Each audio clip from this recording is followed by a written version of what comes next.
My name is Victoria, and at 38 years old, I thought I understood the boundaries of family loyalty. 6 weeks ago, I lost my father, Richard, to pancreatic cancer after a brutal 8-month battle. Just 3 days after his funeral, while I was still wearing his favorite cardigan and finding his reading glasses in random corners of the house, my stepmother, Gloria, made an announcement that would have been laughable if it weren't so devastating. She claimed my father had secretly changed his will, leaving his entire $2.3 million estate to her teenage daughter from a previous marriage, a girl who had lived with us for less than 2 years and barely spoke to my father. What Gloria didn't know was why I had to excuse myself to the bathroom to compose myself, not from grief, but to keep from revealing what I knew would destroy her elaborate deception. If you're here because family drama has turned your world upside down, take a moment to like and subscribe. What happened next will show you exactly how far some people will go when they think grief has made you vulnerable. My father and I had always been close. After my mother died in a car accident when I was 16, it became just the two of us against the world. Richard was a successful orthodontist who built his practice from nothing, working 60-hour weeks to put me through college and graduate school. By the time I earned my MBA and started working as a financial analyst, he had accumulated considerable wealth through wise investments and property purchases throughout Boston's suburbs. At 35, Dad surprised everyone by announcing he was dating again. Gloria was 42, a divorced real estate agent with striking auburn hair and a warm smile that seemed genuine. She had a 17-year-old daughter, Natalie, from her first marriage. Gloria's ex-husband had died in a workplace accident 3 years prior, leaving behind modest life insurance that barely covered Natalie's college fund. I was cautiously optimistic about Gloria. Dad seemed happier than he had been in years, humming while he cooked dinner and actually taking weekends off from the office. When he introduced her to me 6 months into their relationship, she was charming and deferential, asking thoughtful questions about my work and expressing admiration for how close Dad and I were. "I hope I can add to your family dynamic, not disrupt it," she said over dinner at Dad's favorite restaurant. "Richard speaks about you constantly. You're clearly the light of his life." They married in a small ceremony 2 years ago when I was 36. I served as Dad's best person, and Natalie was Gloria's maid of honor. It felt like we were blending into something that could work. Gloria moved into Dad's Victorian home in Newton, bringing Natalie with her. The house, which Dad had purchased and renovated over 15 years, suddenly felt crowded but alive with feminine energy it hadn't had since Mom died. The first year of their marriage seemed smooth. Gloria was attentive to Dad, cooking his favorite meals and encouraging his hobbies. She even convinced him to join a wine tasting group, something he had always wanted to try but never made time for. Natalie was quiet but respectful, a typical teenager focused on her senior year of high school and college applications. But subtle things began to change in year 2. Gloria started making comments about Dad's outdated financial planning, suggesting he needed better investment strategies. She questioned why he was still putting money into accounts that Victoria would inherit anyway, when there were more immediate needs. When Dad mentioned updating his will to include his new family, she was enthusiastic, talking about how important it was for blended families to protect everyone equally. I noticed Natalie becoming more withdrawn, spending most of her time in her room when she was home at all. She had gotten into Boston University, but deferred admission, claiming she needed a gap year to figure out what she wanted to study. Instead, she took a part-time job at a coffee shop and spent her free time with friends her mother disapproved of. Then came Dad's diagnosis last March. Stage 4 pancreatic cancer, inoperable, with an estimated 6 to 12 months to live. The news devastated all of us, but it seemed to transform Gloria in ways that made me uncomfortable. She immediately took charge of Dad's medical care, researching treatments and alternative therapies with an intensity that felt almost possessive. During one of Dad's chemotherapy sessions, I overheard her on the phone with someone discussing timeline planning and asset protection strategies.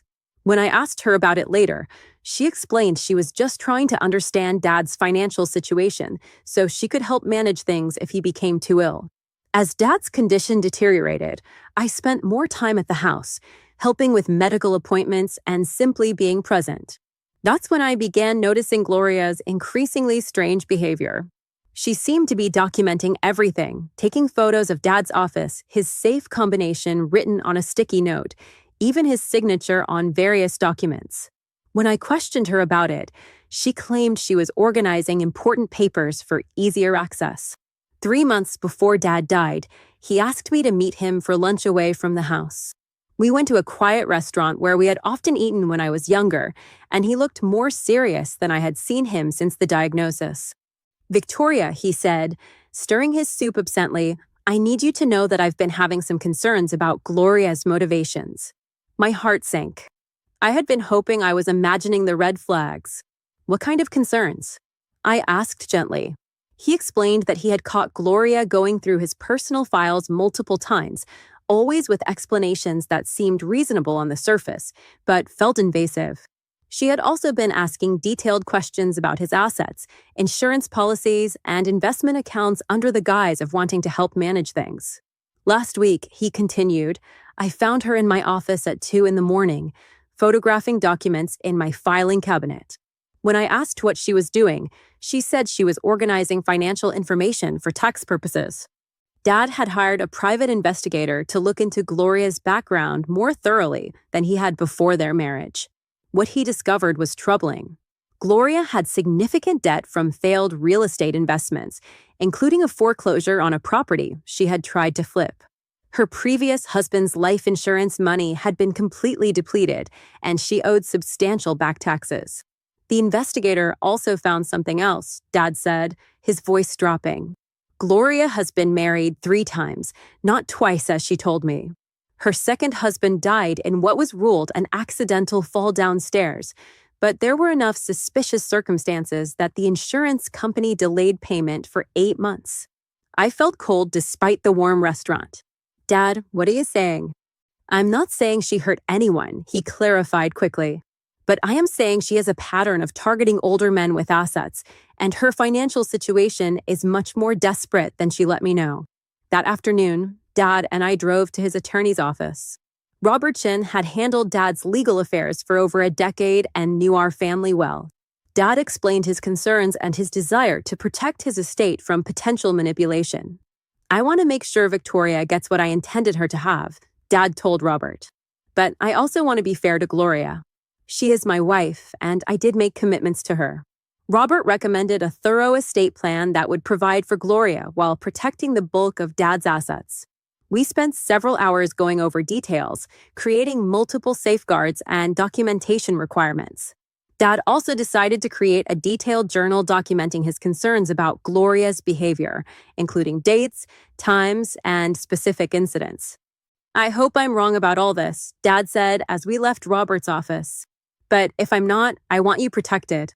2 weeks later, Dad asked me to accompany him to the bank.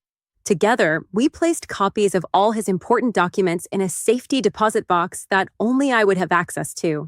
He also recorded a video statement explaining his estate planning decisions and his concerns about potential manipulation attempts.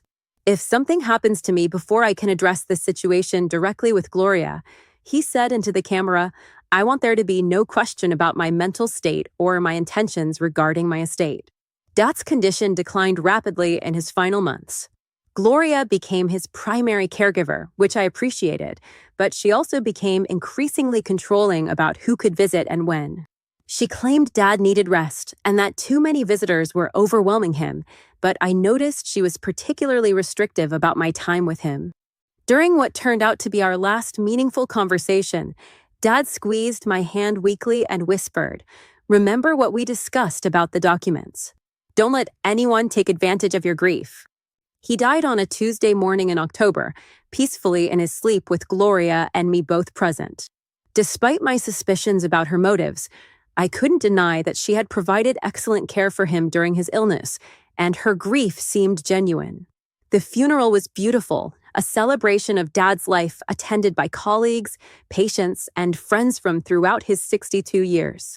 Gloria handled the arrangements with taste and dignity, speaking movingly about Dad's kindness and his love for family. I found myself wondering if I had misjudged her, if grief and stress had made me paranoid about her intentions. That feeling lasted exactly 3 days. On Friday evening, Gloria called and asked me to come to the house for coffee. "We need to discuss Richard's affairs," she said, her voice taking on a businesslike tone I had never heard before. "There are some things you need to know." I arrived at 7, finding Gloria and Natalie sitting at the kitchen table with several manila folders spread between them. Natalie looked uncomfortable, avoiding eye contact when I said hello. Gloria appeared composed and confident, wearing a black dress that seemed more appropriate for a business meeting than a family discussion.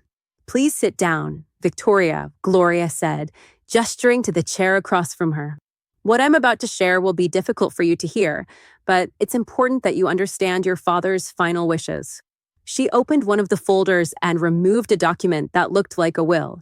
"2 weeks before he died, your father asked me to call his attorney to make some changes to his estate planning. He was very concerned about your financial responsibility and wanted to make sure his assets were protected." My blood turned cold, but I kept my expression neutral. "What kind of changes?" "He decided to leave the entire estate to Natalie," Gloria said, sliding the document across the table. "He felt that at 18, she needed the financial security more than you do, given your established career and independence." I picked up the document, scanning it quickly. It was formatted to look like a legal will, complete with witness signatures and notarization. According to this version, Dad was leaving his house, investments, life insurance, and all other assets to Natalie, with Gloria designated as trustee until Natalie turned 25. "This is quite a change from what Dad and I discussed," I said carefully. "He always told me he wanted to provide for you and Natalie, but that the bulk of the estate would come to me eventually." Gloria leaned forward, her expression sympathetic. "I know this is shocking, Victoria, but your father's illness gave him a new perspective on family and legacy. He realized that Natalie represented the future in a way that felt meaningful to him." Natalie shifted uncomfortably in her chair. When I looked at her directly, she appeared to be on the verge of tears. "Are you all right, Natalie?" I asked gently. "She's just emotional about losing Richard," Gloria answered quickly before Natalie could respond. "This has been difficult for all of us." I studied the document more carefully, noting several inconsistencies. The legal language was awkward in places, and Dad's signature looked slightly off, though it was close enough that someone unfamiliar with his handwriting might not notice the differences. "I'll need some time to process this," I said, folding the document. "It's quite different from what Dad led me to expect." "Of course," Gloria said, though I detected a note of impatience. "But I want you to know that Natalie and I have discussed this, and we want to be fair to you. We're prepared to offer you $50,000 from the estate as a gesture of goodwill, acknowledging your relationship with your father. $50,000 from a $2.3 million estate." The audacity was breathtaking. "That's very generous," I managed to say without sarcasm. "I'll need to have my own attorney review this will, of course." Naturally, Gloria agreed, though I should mention that Robert Chin has already validated its authenticity. "You're welcome to seek a second opinion, but I think you'll find everything is in order." I left the house that night with my mind racing. Either Dad had completely changed his mind about his estate in his final weeks, despite everything we had discussed, or Gloria had fabricated an elaborate fraud. Given what Dad and I had prepared for this exact scenario, I was confident it was the latter. The next morning, I drove directly to Robert Chen's office. His secretary, Mrs. Patterson, greeted me with sympathy and immediately scheduled me for an emergency appointment. "Victoria," Robert said when I entered his office, "I was expecting to hear from you. How are you holding up?" "Not well," I admitted. "Gloria showed me a will last night that supposedly leaves Dad's entire estate to her daughter. She claimed you validated its authenticity." Robert's expression darkened immediately. "I have had no contact with Gloria since your father's death, and I certainly have not validated any documents for her.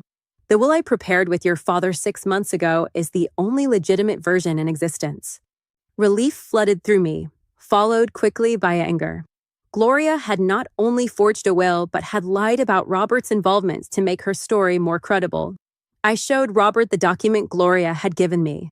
He examined it carefully, pointing out multiple legal errors and formatting inconsistencies that proved it was fraudulent. "This is amateur work," he said. "The signature is close, but the pressure and angle are wrong in several places. More importantly, the legal language contains errors that would never appear in a professionally drafted will." We retrieved the legitimate will from Robert's files. According to Dad's actual final wishes, the bulk of his estate came to me, with a $200,000 provision for Gloria and a $50,000 education fund for Natalie. The house, investments, and life insurance all remained in my name. "Your father was very clear about his intentions," Robert said. He also left detailed documentation about his concerns regarding Gloria's financial motivations. That afternoon, I went to the bank to access the safety deposit box Dad and I had set up. Inside was everything we had prepared: copies of the legitimate will, Dad's journal documenting Gloria's suspicious behavior, financial records showing her debt situation, and the video statement he had recorded explaining his estate planning decisions. Watching Dad's video 6 weeks after his death was emotionally devastating, but also validating. His voice was clear and firm as he explained his reasoning for the estate plan and his concerns about potential manipulation attempts. "If someone is presenting a different will after my death," he said directly into the camera, "it is fraudulent.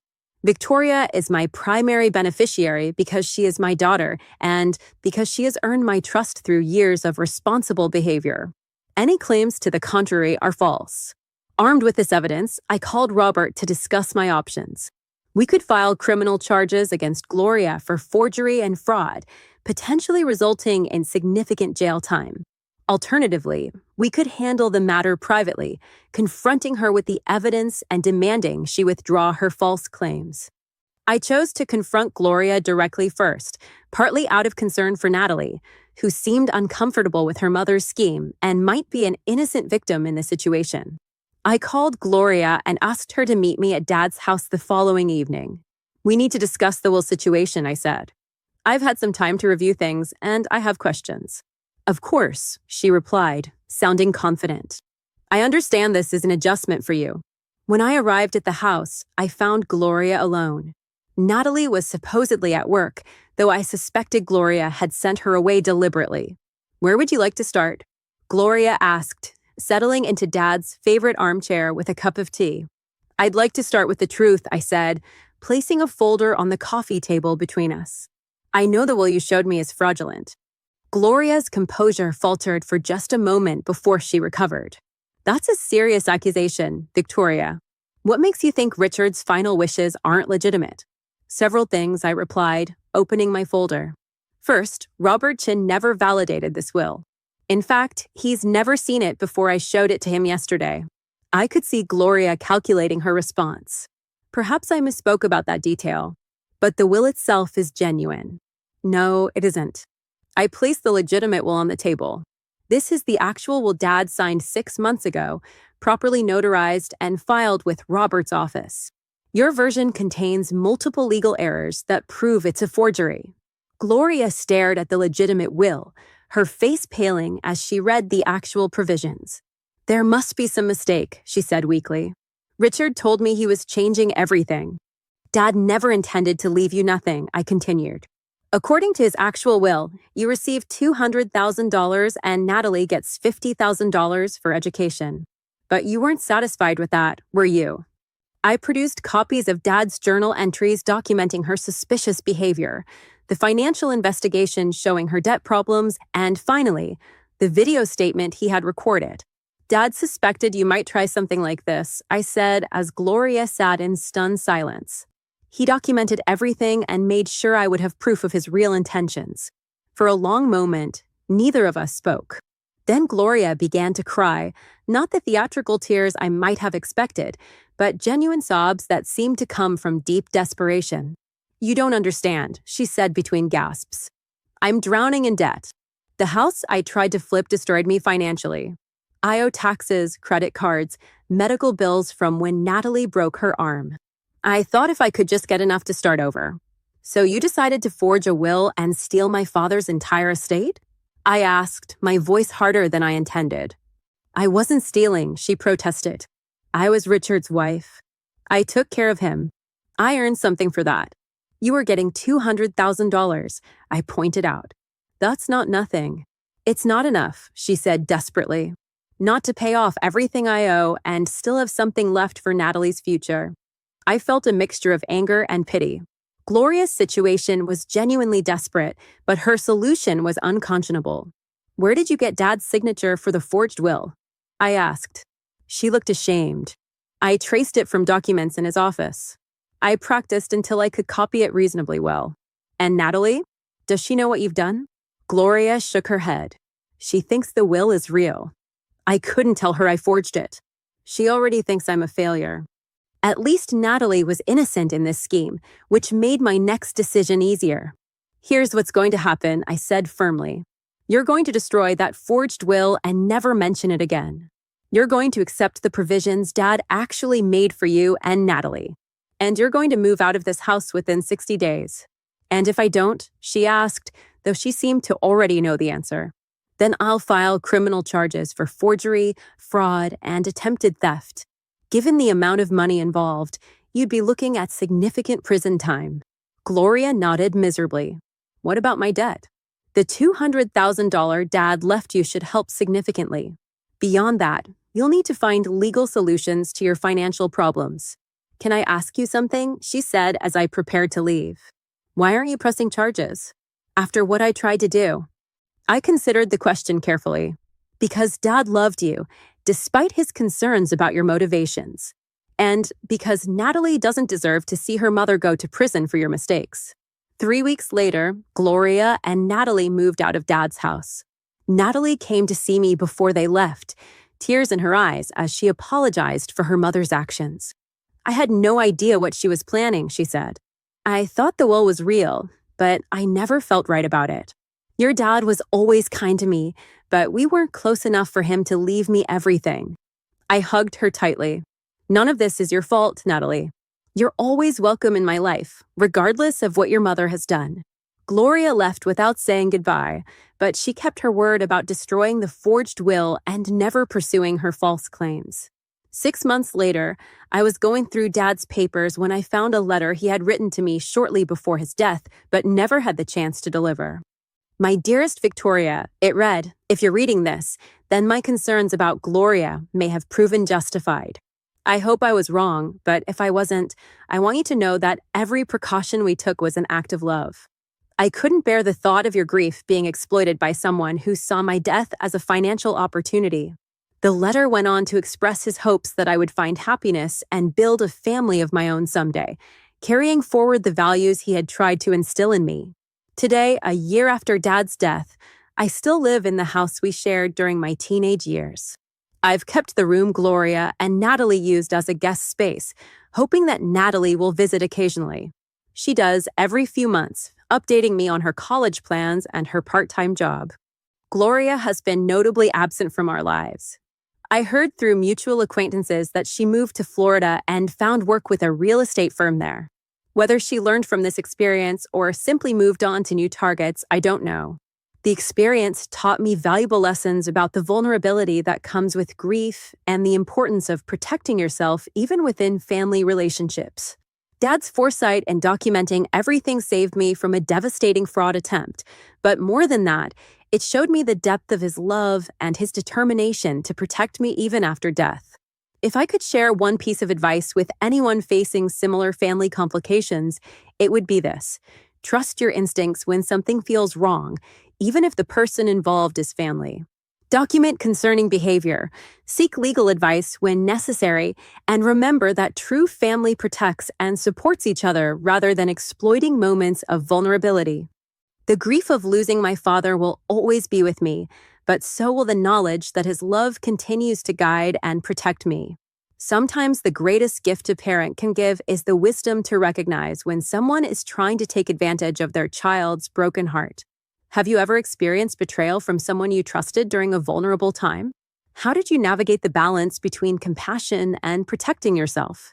Share your thoughts in the comments below, and don't forget to like and subscribe if this story helped you understand your own family dynamics better. Remember that healing from betrayal takes time, but truth has a way of surfacing when we have the courage to seek it. What I didn't mention earlier is that after Gloria moved out, my curiosity about her past intensified.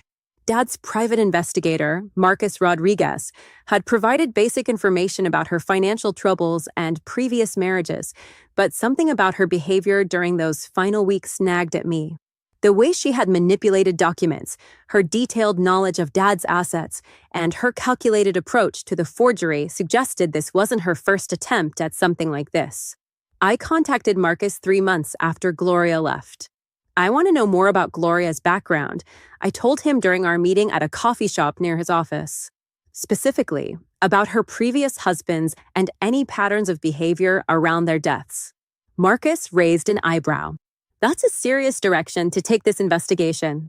What makes you think there might be more? I explained Gloria's sophisticated understanding of estate planning, her detailed documentation of Dad's assets, and the premeditated nature of her forgery attempt. Someone doesn't develop these skills overnight, I said. And her reaction when I confronted her wasn't surprise, it was disappointment that she'd been caught. Marcus agreed to dig deeper, warning me that what we might find could be disturbing. If there's a pattern here, you need to be prepared for the possibility that your father's death wasn't as natural as it appeared. 2 weeks later, Marcus called with preliminary findings. We need to meet, he said, his voice grim. And you might want to bring your attorney. At our meeting, Marcus spread out a timeline of Gloria's relationships over the past 15 years. The pattern was chilling in its consistency. Gloria's first husband, David Henley, had died at 45 from what was initially thought to be a heart attack.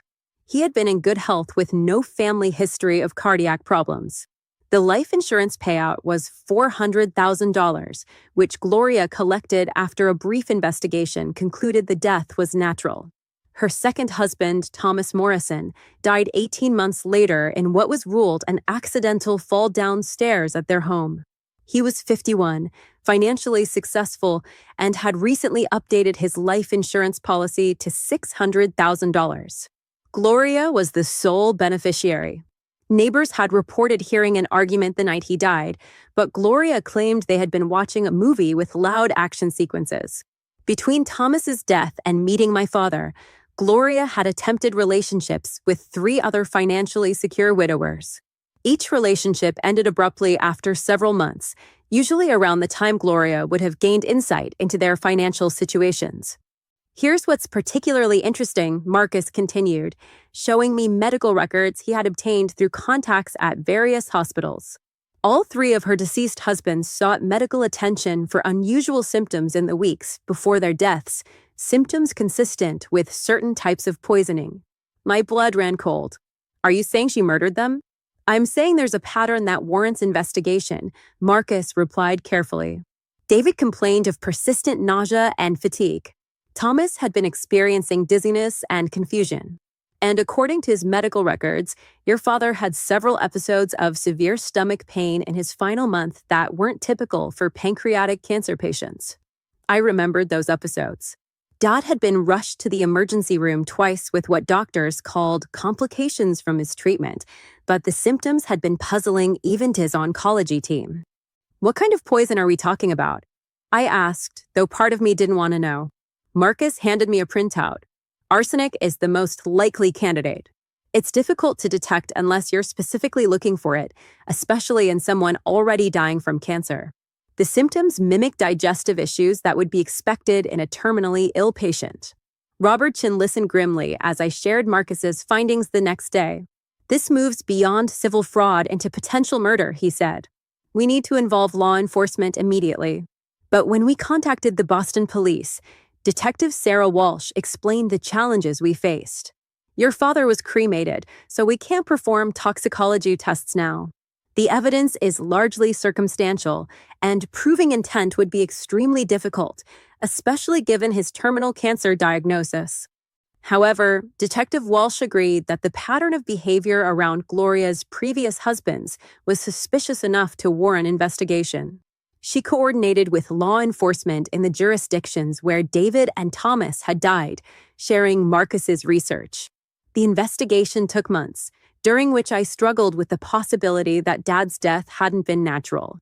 I had been present for many of his final days. Had I missed signs that someone was deliberately hastening his death? The guilt was overwhelming, compounded by the knowledge that if I had acted on his suspicions about Gloria sooner, he might still be alive.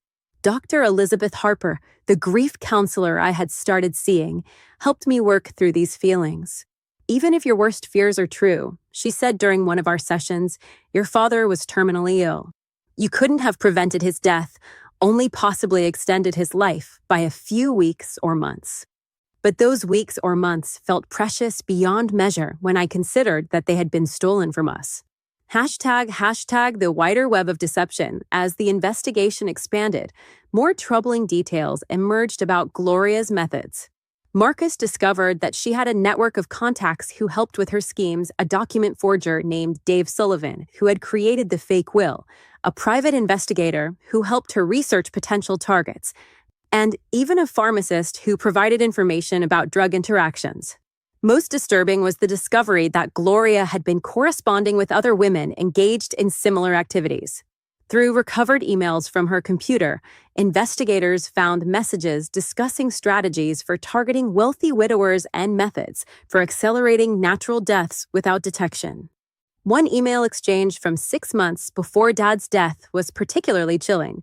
The key is patience. Gloria had written to someone named Linda. You can't rush the process or it becomes obvious. Let the illness do most of the work and just help it along.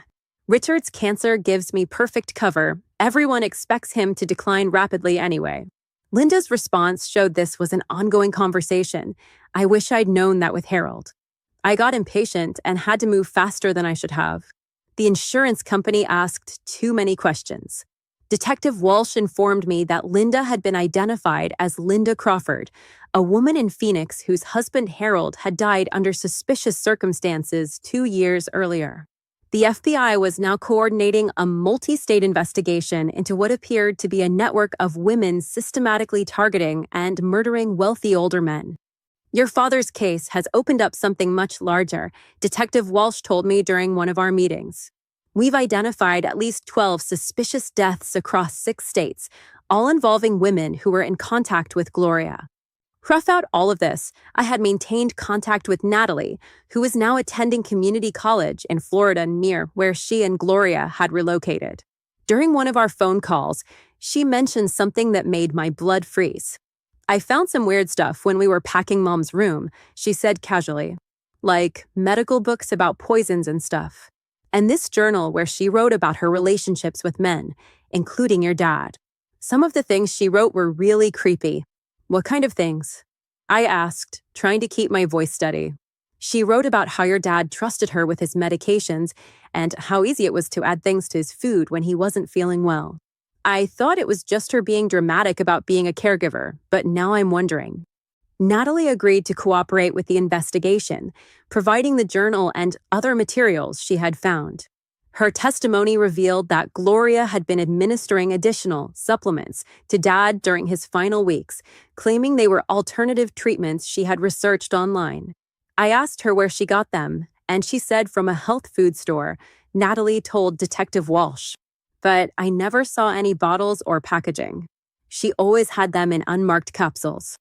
Over the next year, the FBI investigation led to arrests across multiple states. Gloria was extradited from Florida to face charges in Massachusetts for Dad's murder, as well as federal charges related to the interstate conspiracy. The trial was emotionally devastating. Hearing the prosecution detail Gloria's calculated plan to poison my father while pretending to care for him was almost more than I could bear. The defense argued that Dad's death was entirely due to cancer, but the evidence of Gloria's pattern of behavior and her communications with co-conspirators was overwhelming. Natalie testified reluctantly, her voice breaking as she described finding her mother's journal and the unmarked medications. I loved my stepdad Richard, she said from the witness stand. He was kind to me when my mom brought me into his home. I never would have let this happen if I'd known what she was planning. The jury deliberated for 3 days before returning a guilty verdict on charges of first-degree murder and conspiracy. Gloria was sentenced to life in prison without the possibility of parole. The conviction brought a sense of justice, but not the closure I had hoped for. Knowing that Dad's final weeks had been more painful than necessary, and that his trust in his wife had been used as a weapon against him, was a wound that time struggled to heal. Dr. Harper helped me understand that my grief was complicated by trauma, not just the loss of my father, but the violation of our family's safety and the knowledge that evil had lived in our home for 2 years. Healing from this kind of betrayal requires acknowledging that some people are capable of unspeakable acts, she explained. Your father couldn't have known the true extent of Gloria's capabilities because most people aren't capable of imagining such calculated cruelty. I established a foundation in Dad's memory focused on elder abuse prevention and family safety education. Working with other families who had experienced similar betrayals gave me purpose and helped transform my trauma into something meaningful. Natalie and I grew closer through the ordeal. She changed her last name back to her birth father's surname and completely cut contact with Gloria. She's not my mother anymore, she told me firmly. Mothers don't murder the people who open their homes to their children. Now, 3 years after Dad's death, I still live in the house we shared, but I've made it my own. The room Gloria and Natalie occupied has been converted into an office for the foundation. I've kept Dad's study exactly as he left it, including the journal where he documented his suspicions about Gloria. Sometimes I sit in his chair and read his entries, marveling at his intuition and wishing I had taken his concerns more seriously from the beginning. But I've learned to forgive myself for not recognizing the signs of a predator who had perfected her craft over many years and many victims. The experience taught me that evil often comes disguised as care and concern. Gloria had been the perfect caregiver in public, attending every medical appointment and researching treatment options. Her mask was so complete that even medical professionals praised her dedication to Dad's care.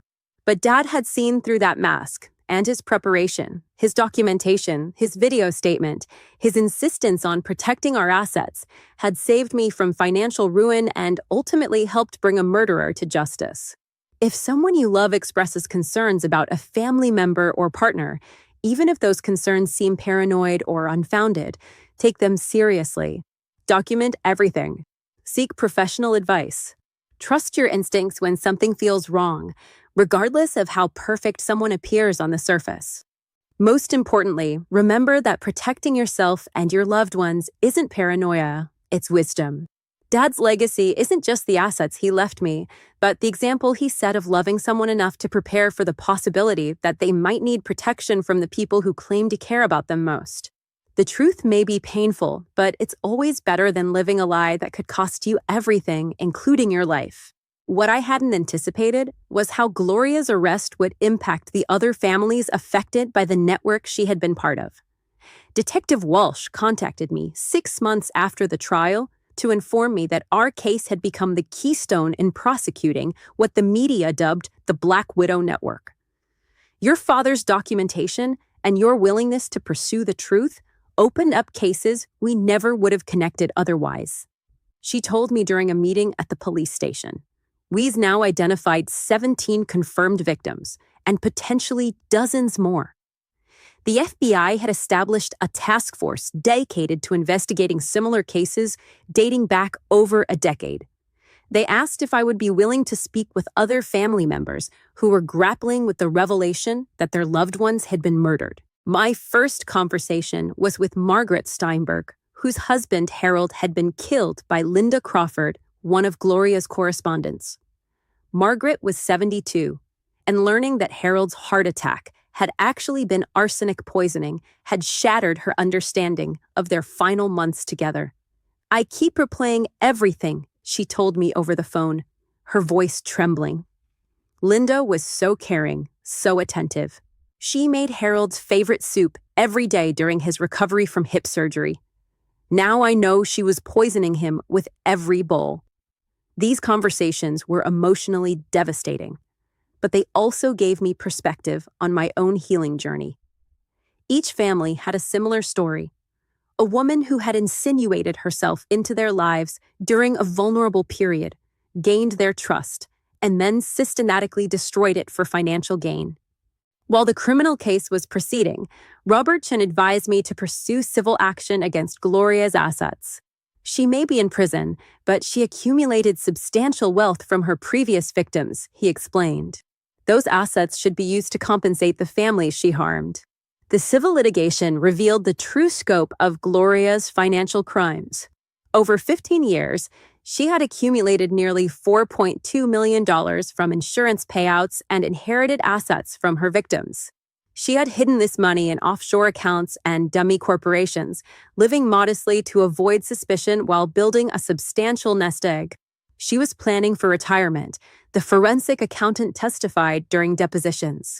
The documents show she intended to disappear to a non-extradition country once she accumulated $5 million. Dad's case had interrupted this timeline. His $2.3 million estate would have put her within reach of her goal, but his suspicions and documentation had derailed her entire operation. The civil case took 2 years to resolve, but ultimately resulted in the recovery of most of Gloria's hidden assets. These funds were distributed among the families of her victims, with each family receiving compensation based on their losses and suffering. For me, the money wasn't the point. Dad had left me financially secure, and no amount could restore what Gloria had taken from us. But for families like the Steinbergs, who had lost their life savings to Linda Crawford's manipulation, the financial recovery meant the difference between security and poverty in their golden years. Throughout this extended legal process, I watched Natalie struggle with the devastating knowledge of what her mother had done. At 19, she was trying to build her own identity while carrying the burden of being raised by a serial killer. I keep wondering what signs I missed, she confided during one of our regular phone calls. Were there things she did when I was younger that should have warned me? I connected Natalie with Dr. Harper, who specialized in trauma therapy for family members of criminals. Through therapy, Natalie began to understand that children of sociopaths often don't recognize the signs because they've been conditioned to see manipulation as normal family behavior. Your mother was extremely skilled at maintaining different personas, Dr. Harper explained to both of us during a joint session. Children especially are vulnerable to this because they depend on their parents for their understanding of what's normal. Natalie decided to change her major from business to social work, focusing on elder abuse prevention. I want to help protect people like your dad, she told me. Maybe I can use what I learned from living with a predator to help identify the warning signs others might miss. Her transformation was remarkable. The withdrawn teenager who had barely spoken at family dinners became a passionate advocate for vulnerable populations. She interned with adult protective services and volunteered at senior centers, building the skills and knowledge to turn her trauma into purpose. The Richard Preston Foundation for Elder Safety expanded rapidly as word spread about our work. We received calls from families across the country who suspected their elderly relatives were being financially exploited or abused by caregivers, romantic partners, or even family members. One case that particularly stayed with me involved an 84-year-old widower named Frank Morrison, whose nephew had been systematically draining his accounts while serving as his power of attorney. Frank's daughter, who lived across the country, had noticed irregularities in her father's financial statements, but didn't know how to address them. I didn't want to accuse my own cousin of theft, she explained during our initial consultation. But Dad went from being financially secure to barely being able to pay his utilities in just 6 months. Our foundation provided her with resources to document the financial abuse, connect with elder law attorneys, and ultimately recover most of her father's stolen assets. More importantly, we helped her establish safeguards to prevent future exploitation. Cases like Frank's reinforced my belief that Dad's legacy wasn't just about exposing Gloria's crimes, but about creating systems to protect other vulnerable people from similar predators. As the Black Widow Network cases garnered national media attention, I found myself reluctantly thrust into the spotlight. Producers from several documentary series reached out, wanting to tell the story of how we had exposed the conspiracy. Initially, I declined all interviews. The idea of having our family's trauma turned into entertainment felt exploitative and wrong. But Dr. Harper helped me see the potential value in sharing our story. Educational media can save lives, she pointed out. Your father's story could help other families recognize the warning signs and take protective action before it's too late. I agreed to participate in a documentary for Investigation Discovery, with the condition that all proceeds would go to the foundation. The two-part series, titled The Perfect Caregiver, aired 18 months after Gloria's conviction and generated an unprecedented response. Viewers contacted us with their own suspicions about caregivers, family members, and romantic partners. Several cases resulted in investigations that prevented ongoing abuse, and at least 3 led to criminal charges against perpetrators who might otherwise have continued harming vulnerable people. One viewer, a nurse named Patricia Williams, recognized similarities between the documentary and a patient's situation at her hospital. An elderly man with dementia had been brought in repeatedly by his much younger girlfriend with symptoms that didn't match his diagnosis. Patricia contacted Adult Protective Services, and the subsequent investigation revealed that the girlfriend had been slowly poisoning him to accelerate his decline so she could inherit his estate sooner. "Your documentary saved Mr. Henderson's life," Patricia wrote to me. "Without seeing those warning signs laid out so clearly, I might have dismissed my suspicions as paranoia." One unexpected consequence of the entire ordeal was how it affected my relationship with my extended family. Dad's sister, my Aunt Carol, had initially been skeptical of the charges against Gloria. She remembered Gloria as a devoted caregiver who had seemed genuinely grief-stricken at Dad's funeral. "I can't believe Richard's instincts about people were so wrong," she had said during one particularly tense family dinner. Gloria seemed to genuinely love him. But as the evidence mounted and the full scope of the conspiracy was revealed, Carol's attitude shifted. She apologized for doubting the investigation and began volunteering with the foundation, using her background as a retired banker to help identify financial abuse patterns. "I've learned that sociopaths are expert mimics," she told me. Gloria studied what genuine grief and love looked like, and she performed those emotions perfectly. The difference was that for her, they were just tools to achieve her goals. My cousin Michael, Carol's son, had a different reaction. He became obsessed with the idea that he might have somehow prevented Dad's death if he had been more involved in our family during Dad's final months. "I should have visited more," he would say repeatedly. "Maybe I would have seen what you and Uncle Richard were seeing." It took months of family therapy sessions to help Michael understand that Gloria's deception had been so complete that even trained medical professionals hadn't recognized the signs of poisoning. His guilt was understandable but misplaced. Gloria had fooled everyone because deception was her expertise. Even 3 years after Gloria's conviction, the FBI task force continued uncovering new cases connected to the network. Detective Walsh updated me regularly on their progress, as our case remained the foundation for many of their prosecutions. "We've identified a training system," she explained during one of our meetings. These women didn't just stumble into murder. They were taught specific techniques for targeting victims, gaining trust, and avoiding detection. The investigation had revealed that the network operated through online forums disguised as widow support groups. New members were gradually introduced to more sophisticated manipulation techniques, eventually progressing to methods for hastening their targets' deaths while avoiding suspicion. "It's like a university for predators," Detective Walsh said grimly. They shared research on untraceable poisons, discussed optimal timing for insurance claims, and even provided character references for each other when approaching new victims. The scope was staggering. The FBI estimated that over a 10-year period, this network had been responsible for at least 40 deaths and hundreds of cases of financial exploitation. The total financial loss to victims and their families exceeded $15 million. Through all of this trauma and legal complexity, I had to learn how to rebuild my own life. The first 2 years after Dad's death were consumed by investigations, trials, and foundation work. By the 3rd year, Dr. Harper gently suggested that I needed to focus on my own healing and future. "You've done incredible work honoring your father's memory and protecting other families," she said during one of our sessions. "But you also need to live your own life. What would your father want for your personal happiness?" The question forced me to confront how completely I had submerged my own needs in service of justice and advocacy. At 39, I had been single for years, having ended my last relationship shortly before Dad's diagnosis, when the stress became overwhelming. Slowly, I began to open myself to new experiences. I joined a hiking group, took cooking classes, and eventually started dating again. It was terrifying to make myself vulnerable after learning how expertly people could exploit trust and affection. My first serious relationship after Dad's death was with David Jin, a pediatric oncologist I met through foundation work.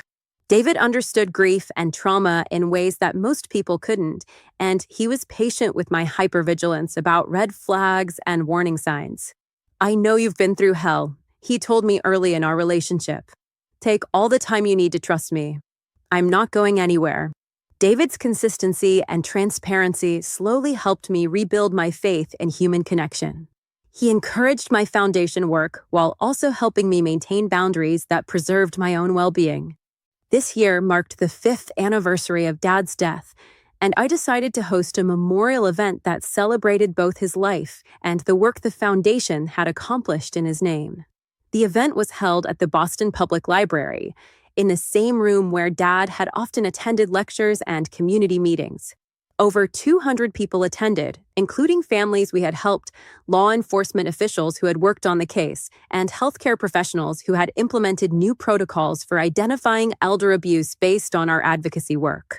Natalie, now 23 and working as a licensed social worker, spoke about how the foundation had given meaning to her mother's crimes by preventing them from happening to others. "Victoria taught me that we can't control what evil people do," she said to the assembled crowd, "but we can control how we respond to that evil." Detective Walsh presented data on the impact our work had had on law enforcement training.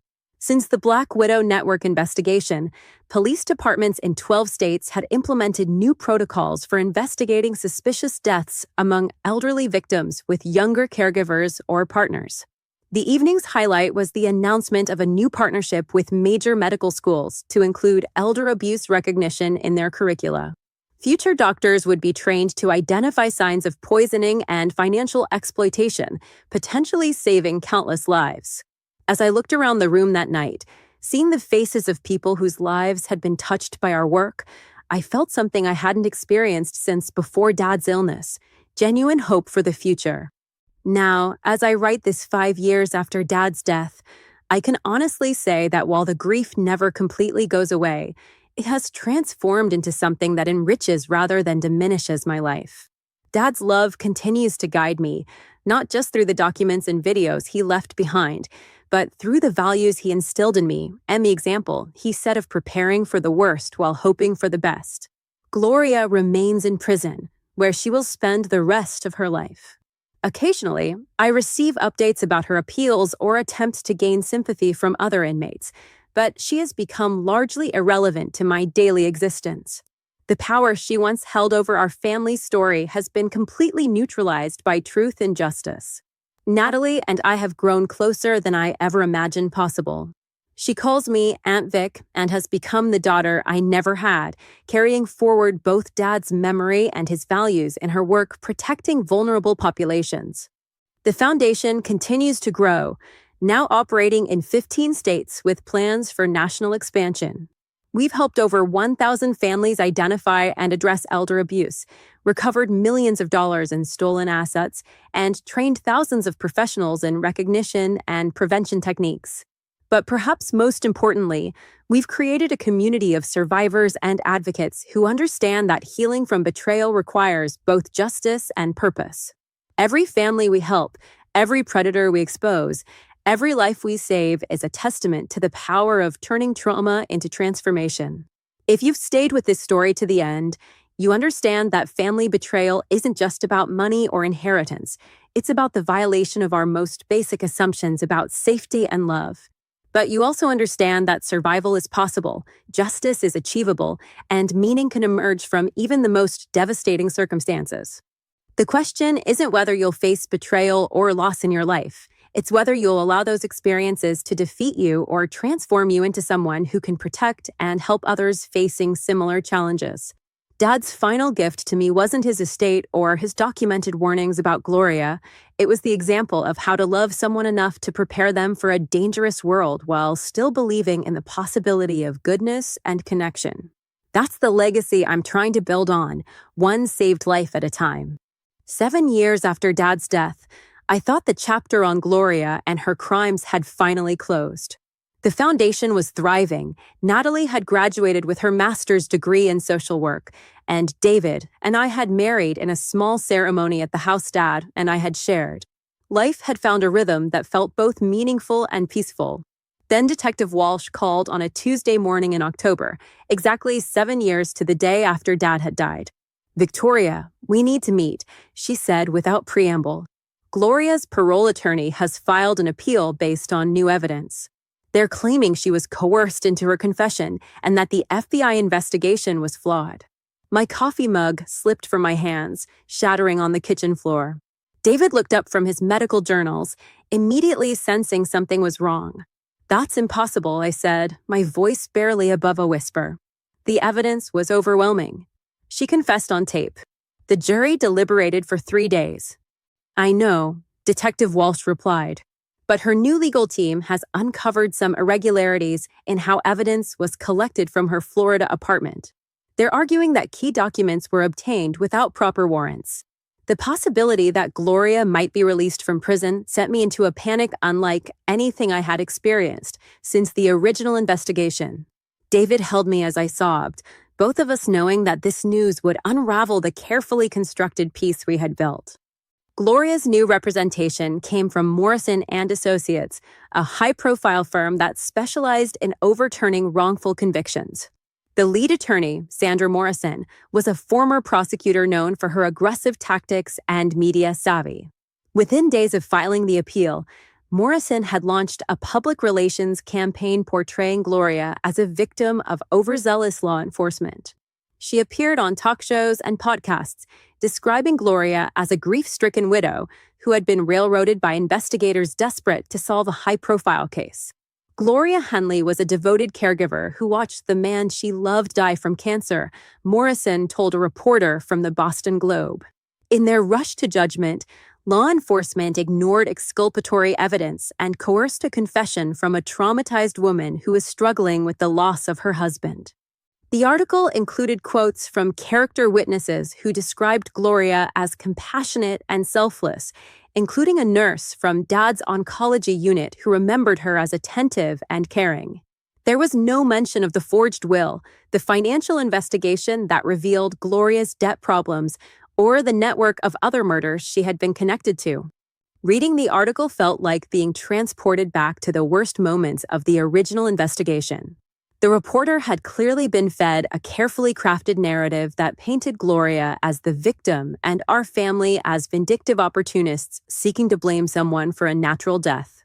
"They're trying to rewrite history," I told Robertson during an emergency meeting at his office. "How can they just ignore all the evidence?" Robert's expression was grim as he reviewed Morrison's filings. "They're not ignoring it. They're attacking its admissibility. If they can get key pieces of evidence excluded, the rest of their case becomes harder to prove." The specific challenge focused on the search of Gloria's Florida apartment, where investigators had found her journal documenting the poisoning plan and her correspondence with other members of the network. Morrison argued that the search warrant had been based on insufficient probable cause and that the evidence should be excluded. Without the journal and the email communications, the prosecution's case becomes much weaker, Robert explained. They still have the forged will and the financial evidence, but proving intent to commit murder becomes significantly more difficult. Morrison's strategy became clear as more sympathetic coverage of Gloria appeared in various media outlets.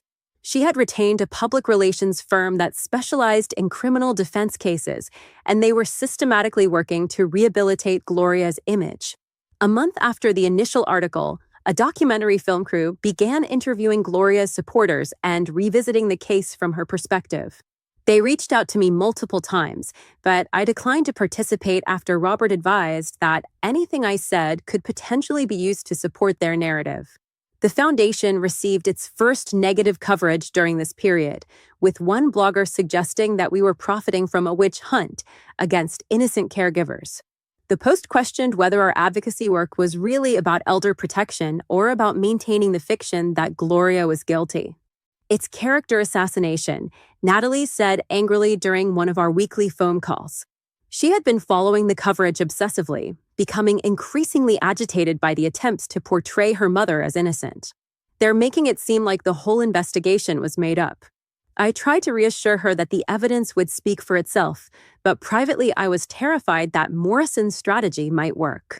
High-profile defense attorneys had overturned convictions with less evidence manipulation, and Gloria's case had enough complexity that a skilled lawyer could potentially create reasonable doubt.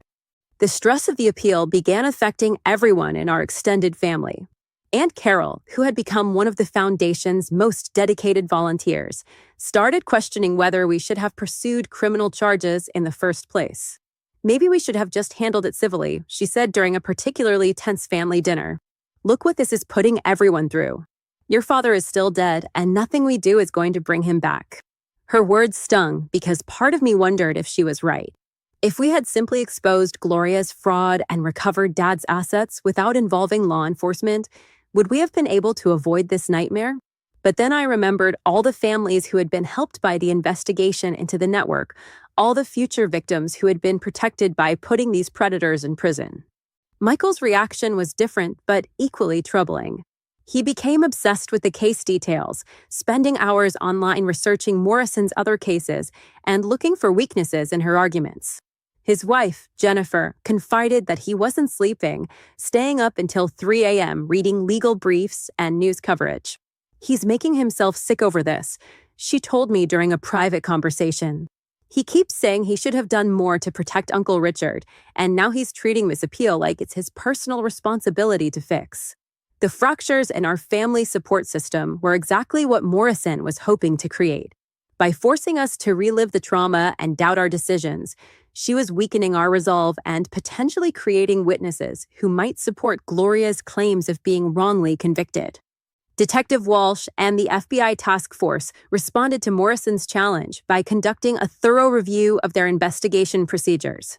They brought in outside experts to validate their evidence collection methods and hired independent forensic accountants to re-examine Gloria's financial records. We're not taking any chances, Detective Walsh explained during a meeting at the federal building. If there are any procedural issues, we want to identify and address them before the appeal hearing. The review took 6 months and ultimately vindicated the original investigation. The search warrant for Gloria's apartment had been properly obtained based on probable cause established by the forged will and the financial investigation. The evidence collection had followed all required protocols, and the chain of custody was properly documented. More importantly, the review uncovered additional evidence that hadn't been presented at the original trial.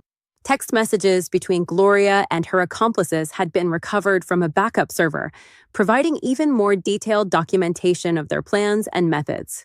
One exchange between Gloria and Linda Crawford was particularly damning. Gloria, Richard is getting suspicious. He asked me about the supplements I've been giving him. Linda, stick to the plan. You're too close to quit now. The insurance alone will set you up for life.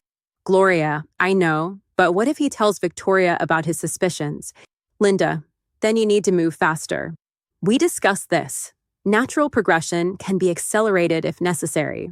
The messages clearly showed premeditation and conspiracy, undermining Morrison's claims that Gloria was an innocent widow who had been unfairly targeted. While the legal team worked to defend the conviction, the emotional toll on our family continued to mount. David suggested that I take a temporary leave from the foundation to focus on my mental health, but I refused to let Morrison's tactics drive me away from work that had become central to my identity. She's trying to destroy everything we built from Dad's death, I told Dr. Harper during one of our resumed therapy sessions. If I step back now, she wins even if she stays in prison. Dr. Harper helped me understand that my intense reaction to the appeal wasn't just about Gloria potentially being released. It was about having my core narrative about Dad's death challenged by people who hadn't lived through the experience. Your father's story has become foundational to your sense of meaning and purpose, she explained. When someone attacks that story, it feels like they're attacking your entire identity and all the good that came from your tragedy. The therapy sessions helped me separate my personal healing from the legal outcome. Whether or not Gloria's appeal succeeded, the work we had done to protect other families remained valid and important.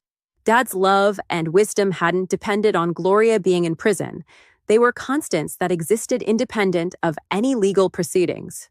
The appeal had an even more devastating effect on Natalie, who had built her entire adult identity around being the daughter of a murderer who had chosen to dedicate her life to protecting others. Morrison's public relations campaign included attempts to portray Natalie as a manipulated child who had been coached to testify against her innocent mother. What if they're right? She asked me during a particularly difficult phone call. What if I was so desperate to believe my mom was evil that I convinced myself her journal said things it didn't actually say? The doubt Morrison had planted was eating away at Natalie's confidence in her own perceptions and memories. She started questioning whether her testimony at the trial had been accurate, whether the journal entries she had found were really as incriminating as she had thought. I arranged for Natalie to meet with a specialist in trauma and memory who could help her work through these doubts. Dr. Michael Torres had extensive experience with family members of criminals and understood how defense strategies could create false uncertainty about real experiences. Your memories of finding that journal and your mother's behavior during your stepfather's illness are valid, he assured Natalie during their first session.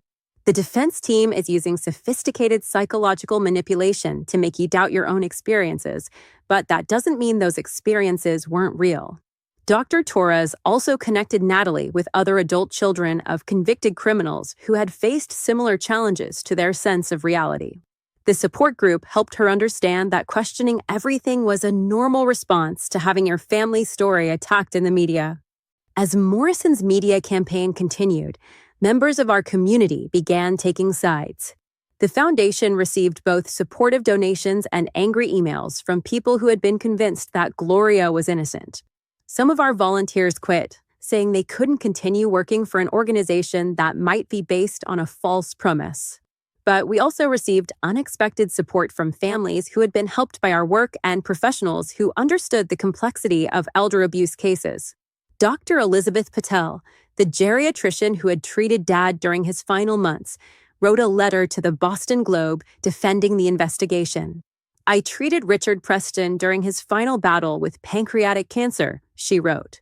While I cannot comment on the specifics of the legal case, I can say that the symptoms he experienced in his final weeks were not typical of his disease progression.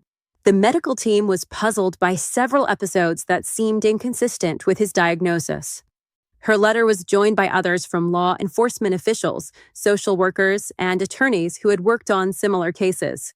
They formed an informal coalition defending the integrity of the investigation and highlighting the important work that had emerged from the case. The local newspaper also published an editorial supporting the foundation's work and questioning Morrison's motives in taking on Gloria's case. Whatever the outcome of this appeal, the editorial stated, the Richard Preston Foundation has helped hundreds of families protect their elderly relatives from exploitation. That work should not be overshadowed by legal maneuvering. After 18 months of legal preparation, Morrison's appeal was finally heard by a 3-judge panel of the Massachusetts Supreme Judicial Court. The hearing took place in the ornate courtroom where Dad had once served jury duty, a coincidence that felt both meaningful and painful. Morrison argued passionately that Gloria had been the victim of a rush to judgment by investigators under pressure to solve a high-profile case. She claimed that the evidence of the network conspiracy had been fabricated to make Gloria appear more culpable than she actually was. My client was a grieving widow who made some poor decisions while under enormous emotional stress, Morrison told the judges. The prosecution turned those poor decisions into evidence of a murder conspiracy that simply did not exist. The prosecution's response was methodical and devastating. They presented the recovered text messages, the detailed financial analysis showing Gloria's pattern of targeting wealthy men, and testimony from other network members who had agreed to cooperate in exchange for reduced sentences. Assistant District Attorney James Rodriguez walked the judges through the evidence systematically, showing how each piece supported the others in a web of proof that couldn't be explained away by grief or poor judgment. The defendant didn't make mistakes, he concluded. She made calculated decisions based on years of experience manipulating and murdering vulnerable people. The evidence shows a pattern of predatory behavior that spans over a decade and multiple victims. 3 months after the hearing, the court announced its decision.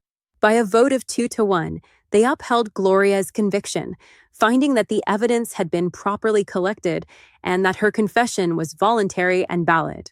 The majority opinion, written by Judge Patricia Chin, systematically dismantled Morrison's arguments about evidence admissibility and investigative procedures. More importantly, it validated the broader investigation that had exposed the network of predators. The defendant's crimes were not isolated incidents of poor judgment, Judge Chin wrote. They were part of a sophisticated criminal enterprise that systematically targeted vulnerable elderly individuals for financial gain and, when necessary, murder. The evidence supporting this conclusion is overwhelming and was properly obtained. The dissenting judge expressed concern about some aspects of the evidence collection, but agreed that Gloria's conviction should stand based on the strength of the remaining evidence. Morrison immediately announced plans to appeal to the U.S. Supreme Court, but legal experts considered it unlikely that the highest court would agree to hear the case. Gloria's conviction appeared to be final, barring some extraordinary development. The successful defense of Gloria's conviction felt like a victory, but it came at an enormous cost to our family's emotional well-being. The 18 months of appeals had reopened wounds that had begun to heal and forced us to relive the trauma of Dad's death and the discovery of Gloria's crimes. More troubling was the realization of how easily public opinion could be manipulated by skilled attorneys and public relations professionals. Despite overwhelming evidence of Gloria's guilt, Morrison had succeeded in creating doubt in the minds of some people who hadn't lived through the experience. It's a reminder that truth and justice aren't the same thing, David observed as we discussed the case's resolution. Truth is what actually happened. Justice is what the legal system can prove and punish. Sometimes they align, but sometimes they don't. The experience reinforced my commitment to the Foundation's work, but also taught me the importance of documenting everything and preparing for challenges to our narrative. We began working with legal experts to create more robust procedures for evidence collection and case documentation, knowing that other families might face similar attacks on their experiences. 10 years have now passed since Dad's death and 5 years since Morrison's failed appeal. Gloria remains in prison, where she will spend the rest of her life. Her attempts to gain sympathy from other inmates and media representatives have largely failed, and she is faded from public attention. The Foundation has grown beyond anything I could have imagined, now operating in 28 states and helping thousands of families each year. We've recovered over $50 million in stolen assets, prevented hundreds of cases of elder abuse, and trained tens of thousands of professionals in recognition and intervention techniques. Natalie is now 30 and serves as the Foundation's Director of Victim Services. She married a fellow social worker last year, and they've just announced that they're expecting their first child. Dad would have been so proud to know that his legacy includes a granddaughter or grandson who will grow up understanding the importance of protecting vulnerable people. David and I have found our own peace in the house Dad and I shared. We've made it our own while preserving the memories and love that make it special. The room that was once Gloria's has become a nursery, where we hope to welcome children who will grow up knowing their grandfather's story and carrying forward his values.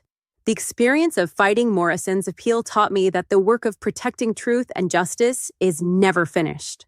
There will always be people who seek to manipulate and exploit others, and there will always be those who try to excuse or justify their actions. Our responsibility is to document, remember, and prepare for the challenges that will inevitably come.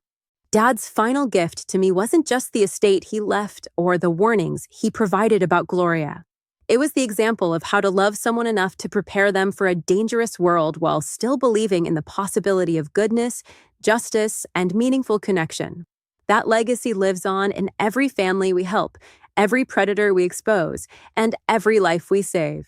It's a legacy built not on bitterness or revenge, but on the transformative power of turning trauma into purpose and love into protection for others. The inheritance Gloria tried to steal was never really about money. It was about the values, wisdom, and love that no one can take away unless we let them. In the end, that inheritance proved to be worth far more than the $2.3 million she coveted, because it continues to grow and spread to touch lives she could never have imagined. If there's one lesson I hope readers take from this story, it's that evil may be sophisticated and determined, but love and truth are ultimately more powerful. They may not always triumph in the short term, but they have a persistence and resilience that outlasts any individual threat or challenge. The people who try to destroy our lives and steal our legacies are temporary. The love we build and the protection we provide to others is eternal. Thank you for following this journey with me through one of the most challenging periods of my life. If this story has resonated with you, or if you've faced similar betrayals within your own family, I'd love to hear from you in the comments below. Your experiences and insights help build a community of survivors who understand that healing is possible, even after the deepest betrayals. Please take a moment to like this story if it helped you understand the warning signs of elder abuse or financial exploitation. Subscribe to my channel for more real stories about family dynamics, legal battles, and the journey from victimhood to advocacy. I share new content weekly about protecting vulnerable family members and building resilience after trauma. Hit the notification bell so you never miss an update about the Foundation's work or new cases that might help protect your loved ones. Together, we can create a community that recognizes the signs of predatory behavior and takes action to protect those who can't protect themselves. Remember, if something feels wrong in your family situation, trust your instincts. Document everything. Seek professional advice. And never let anyone tell you that protecting yourself and your loved ones is paranoia. It's wisdom. Stay safe, stay vigilant, and keep loving fiercely. Your family story doesn't have to end in betrayal if you have the courage to seek truth and fight for justice. What warning signs have you noticed in your own family? Share your story below. It might help save someone else's life.